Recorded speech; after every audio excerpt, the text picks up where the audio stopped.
اسی جنگل میں بطخ اور طوطے رہا کرتے تھے۔ ان کی آپس میں بہت دوستی تھی۔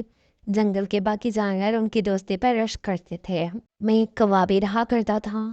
اس کا کوئی بھی دوست نہیں تھا، لہٰذا وہ ان کا دوست بننا چاہتا تھا۔ ایک دن وہ تالاب کے پاس سے گزر رہا تھا۔ تالاب میں سے بطخ نے اسے بلایا۔ وہ اس کے پاس گیا تو وہ بہت پریشانی سے بولی اور اسے کہا کہ میرا دوست پتہ نہیں کہاں چلا گیا ہے، اس کا کوئی اتا پتہ نہیں ہے۔ وہ 2-3 دن سے میرے پاس نہیں آیا۔ پھر اس نے کوے کو اس کی کچھ نشانیاں بتائیں۔ وہ اڑا اور طوطے کے گھر یعنی امرود کے درخت پر پہنچ گیا۔ گھونسلے میں اندر گیا تو اس نے طوطے کو زخمی پایا۔ طوطے نے اسے بتایا کہ جب وہ کھانا لے کر گھر واپس آ رہا تھا تو ایک چیل نے اس پر بہت برا حملہ کیا اور وہ زخمی ہو گیا۔ وہ بڑی مشکل سے جان بچا کر گھر پہنچا۔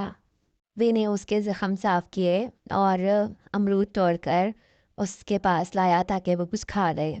پھر وہ بطخ کے پاس گیا اور اس کو ساری روداد سنائی۔